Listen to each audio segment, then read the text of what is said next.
Hello everybody, welcome back to Expedition Homestead, the channel where we build your passion for growing. My name is Ripley Sartain, aka Mr. Green Thumb King, here to show you how you can make your very own raised garden beds for downstairs growing when you're stuck inside during the doldrums of the winter months where there's piles and piles of snow. Everything is frozen, not a single plant will grow outside, giving myself nightmares thinking about it.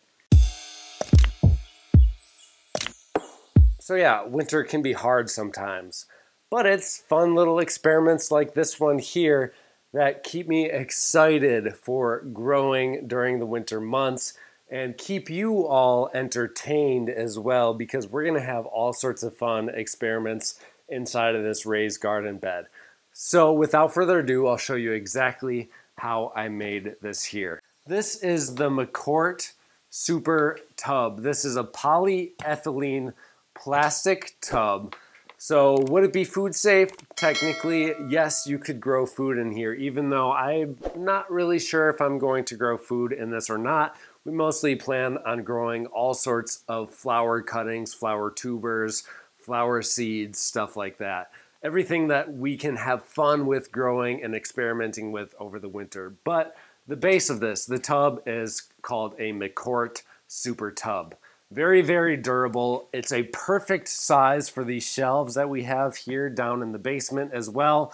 Even though I didn't know exactly what the measurements were when I went into the store to buy this, I was very happy that it fits almost perfectly for my shelving unit here. The only other materials that we had to buy besides the dirt was a couple of very basic items. We purchased a bulkhead and used that as an overflow for the water for drainage. So we just took that, drilled a hole in the bottom of this container, and then we attached a very simple water faucet to that point. I did have to figure out some sort of way to filter it out to make sure that we didn't get a bunch of dirt in here. And thankfully I had a couple of gutter guards laying around from our water collection system that we use for our gutters outside. We've got a big rain tote that we collect water in for the garden. So I had some of those laying around the house, so I simply took some hot glue, glued it on top of the bulkhead. This way, we're not going to be getting any sort of sediment flowing through or building up in our water drainage system for this raised bed.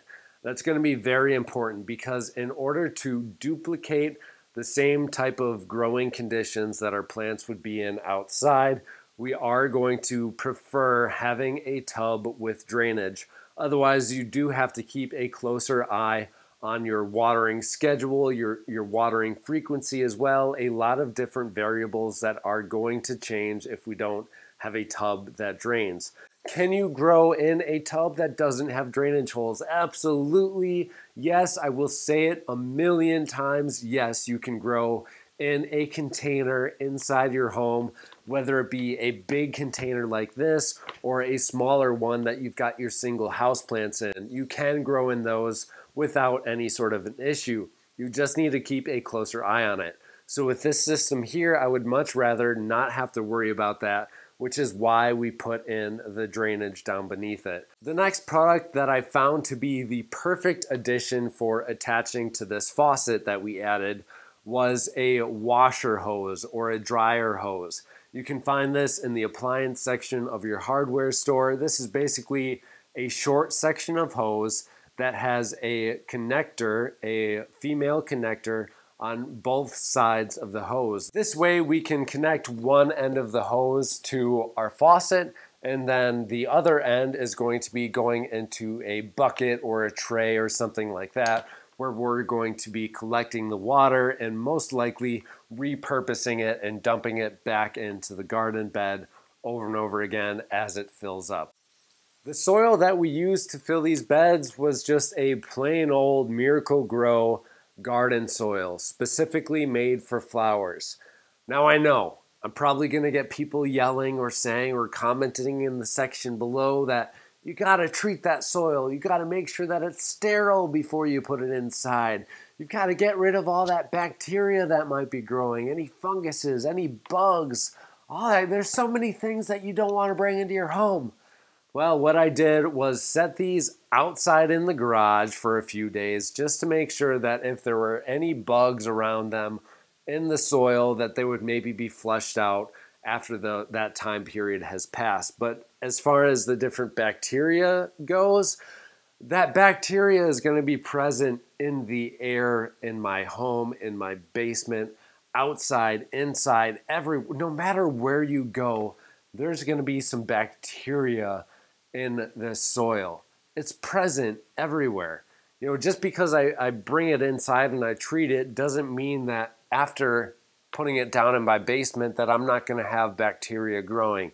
As a matter of fact, I probably hope that I get some bacteria and maybe some cool stuff, microorganisms working in the soil to make it a little bit more of a natural environment for growing.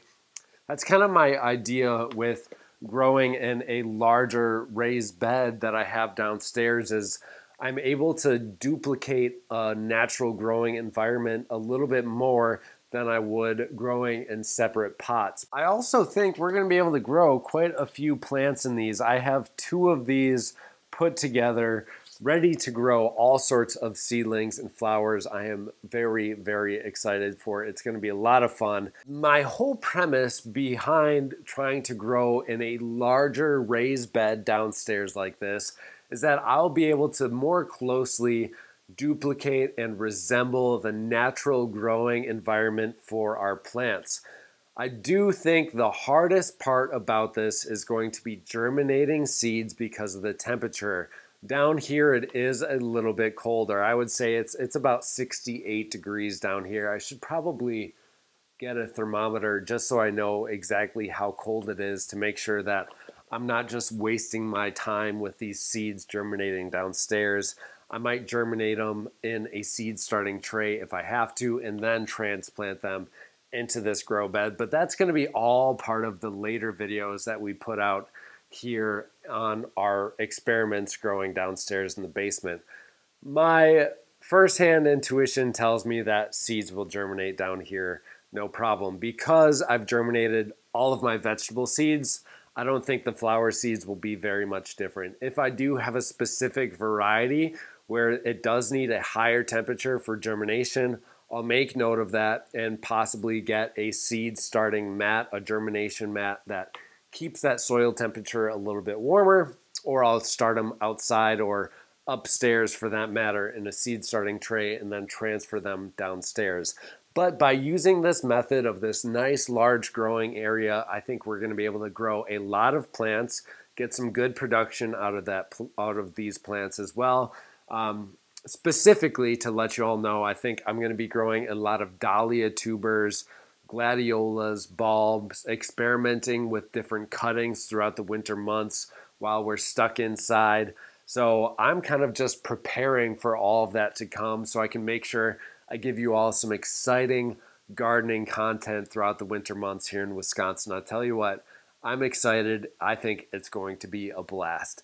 Thank you all so much for watching. That is how you build a raised bed downstairs in your basement to keep you entertained during the doldrums of the winter months.